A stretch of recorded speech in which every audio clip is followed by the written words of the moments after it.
Hola mis criaturas, hoy vamos a hablar de Cy Twombly, uno de mis artistas preferidos. Bueno, yo creo que tengo demasiado. Pero sobre él es muy importante que hablemos porque es el típico artista donde todo el mundo dice, pero eso lo pude haber hecho yo. Y en donde las casas de subasta se llenan de millones de dólares porque sus obras se venden a muy buen precio. Y aquí te voy a comentar por qué es tan importante para el mundo del arte. Así que, empecemos. Edwin Parker Twombly nació en Lexington, Virginia, el 25 de abril de 1928, hijo de María Belmar Richardson y Edwin Parker Twombly, un jugador de béisbol profesional. Ambos tenían el mismo nombre y es por eso que el artista heredó el apodo de su padre, Cy, en honor al jugador de béisbol Cyclone Young. Con 12 años de edad comenzó a recibir clases de arte con el maestro Pierre Daura y su interés fue tan grande que de hecho asistía a conferencias para aprender sobre el arte europeo y su historia. Después de graduarse de Lexington High School asiste a la Darlington School en Georgia y pasa el verano en una colonia de artistas en Maine. Luego se matricula en la Boston Museum School, donde el expresionismo alemán es su principal influencia y por supuesto el dadaísmo y el surrealismo.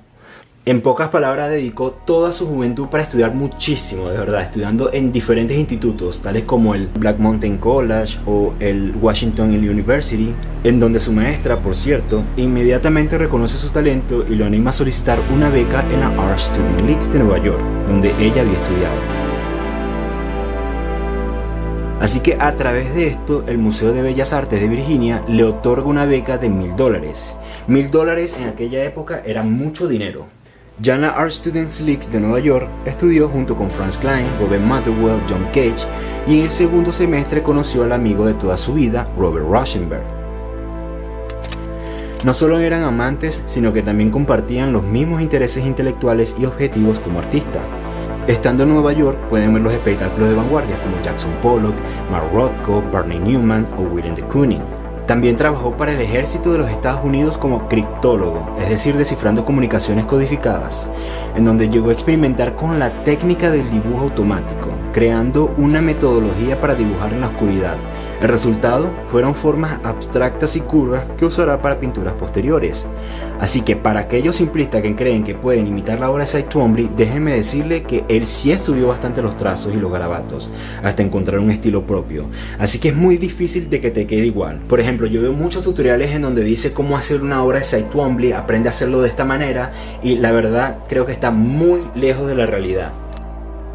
¿Tú crees que puedes hacerlo? Pero bueno, mejor continuemos con su historia. Luego lo despiden del ejército, seguramente porque se la pasaba dibujando, y se va a vivir a un pequeño apartamento en Manhattan, donde comienza a trabajar con una serie de pinturas. Twombly tiene su primera exhibición individual en la Stable Gallery de Nueva York, y en su trabajo se puede ver la clara influencia de Franz Kline, en donde posteriormente comienza a dar clases como por un año. Ya en esta época de Nueva York, Cy Twombly se volvió un artista destacado, a la par con Robert Rauschenberg y Jasper Johns. ¡Para que aprendas, Jasper Johns!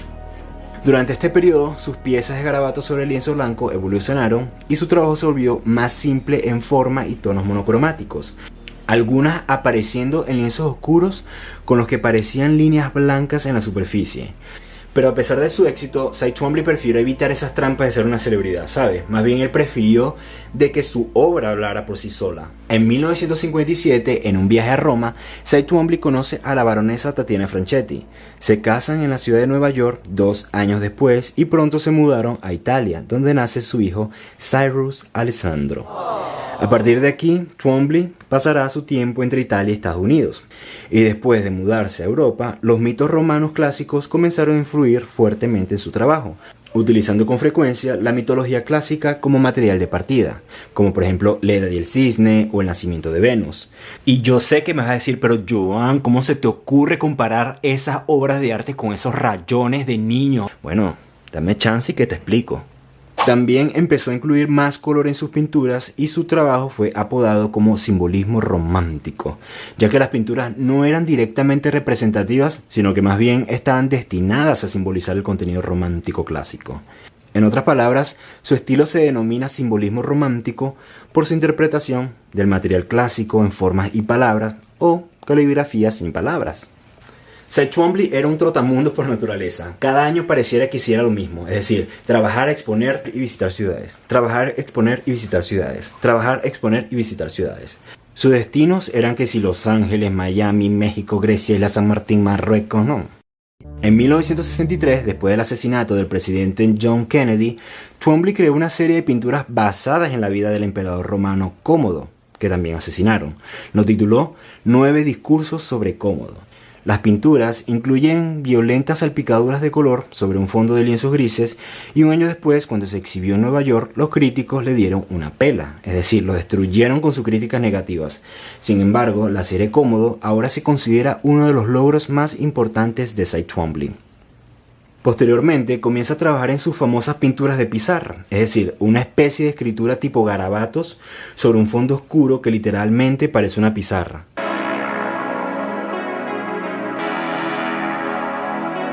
En donde la escritura no forma ninguna palabra y que para realizarlas, Twombly tenía que sentarse sobre los hombros de un amigo moviéndose de lado a lado. No sé ustedes, pero a mí esas obras me recuerdan bastante al método Palmer. Se considera que adquirió su madurez artística en la década de los 70, en una etapa en la que muchos artistas comenzaron a abandonar la pintura para explorar otros lenguajes. Él no hizo nada de eso y más bien continuó con su idea llevándolo a nuevos territorios. Trabajando también con esculturas. Eso sí no sabías, ¿verdad? Esculturas a partir de objetos encontrados y descartados, es decir, basura, como pedazos de madera, envoltorios y demás. Algo que hacía ocasionalmente. Pero al igual que sus pinturas, sus esculturas también fueron influenciadas por los mitos clásicos y la literatura. Y en su mayoría pintadas de blanco. De hecho, una vez dijo, la pintura blanca es mi mármol. También fue invitado a exhibir su trabajo en la Bienal de Venecia, en 1964, en 1989 y en 2001. En el 2001 fue cuando se le otorgó el premio al León de Oro en la edición número 49. Para nadie es un secreto de que Cy Twombly amaba el arte figurativo. De hecho, Nicolas Poussin era su artista preferido del siglo XVII, que también vivió en Roma. Pero a pesar de esta influencia, él quería hacer algo diferente con su propio trabajo. Por ejemplo, en su obra Ero y Leandro, Twombly utiliza como referencia la trágica historia de amor de esta pareja. Pueden pausar el video para que lo lean. Y en vez de pintar a las personas o esas olas peligrosas iluminadas por la luna, como lo hubiese hecho Poussin, Turner o Rubens, más bien lo transforma en una sensible avalancha de colores. Es decir, un trabajo de drama y pasión que expresa el estado de ánimo y la esencia de esta triste historia. Por eso es que se le llama expresionismo abstracto. Otra característica son los títulos que le puso a ellos y que pueden ser interpretados visualmente a través de formas, figuras y palabras. Con frecuencia citaba al poeta Stephen Mallarmé, así como distintos mitos y alegorías.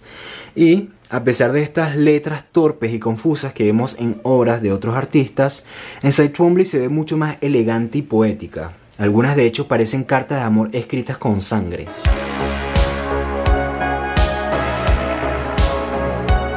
Muchos ven el trabajo de Cy Twombly como una influencia significativa para diferentes artistas contemporáneos tales como Julien Schnabel, Jean-Michel Basquiat.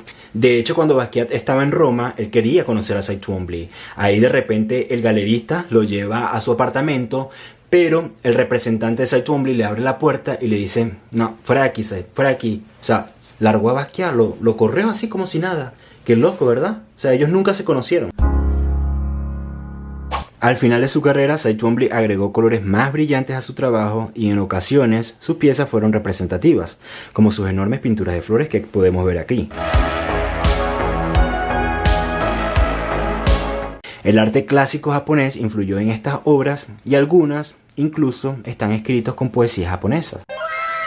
Una de las últimas obras de Twombly fue la pintura del techo de una galería de esculturas en el Museo del Louvre en París. Que de hecho el Museo Louvre lo contrató para que hiciera eso. Pero debido a su lucha con el cáncer, Cy Twombly fallece el 5 de julio del 2011 en la ciudad de Roma. Entre las exposiciones más importantes que realizó en su vida se encuentra la primera retrospectiva que le hizo el Museo de Arte de Milwaukee, el Museo Whitney y el MoMA. Tengo que decir que Cy Twombly es el primer artista el cual yo me emocioné bastante al ver su obra, ¿sabes? Por primera vez yo sentí que estaba enamorado de una pintura, con todas esas sensaciones extrañas en el estómago, ¿sí me entienden? No sé si ustedes hayan tenido esa sensación antes, pero es increíble cómo una pintura te puede dar esa sensación. Yo he visto un montón de pinturas renacentistas, barrocas, de todos los estilos, y nunca había tenido esa sensación. Muy loco. En ese momento ni siquiera sabía quién era y no entendía por qué es que me gustaba su obra. O sea, simplemente me gustaba y ya. Así que decidí investigar. Pero, a pesar de estudiarlo, sigo sin entender nada. Y creo que es ese misterio lo que me hace amarlo tanto, ¿saben? Y contrario a lo que dicen mis amigos los puristas sobre si es un artista pésimo y que cualquiera puede hacer, déjenme decirles que él sí desarrolló un estilo único, personal e individual. Además de eso, me hizo expandir mi concepción del arte y ha influenciado en algunos de mis trabajos. Esos trazos libres y espontáneos que se pueden observar en algunas de mis obras. En pocas palabras, me enseñó el gran poder que puede tener una obra de arte abstracta. Y es por eso que para mí, Cy Twombly es mi héroe.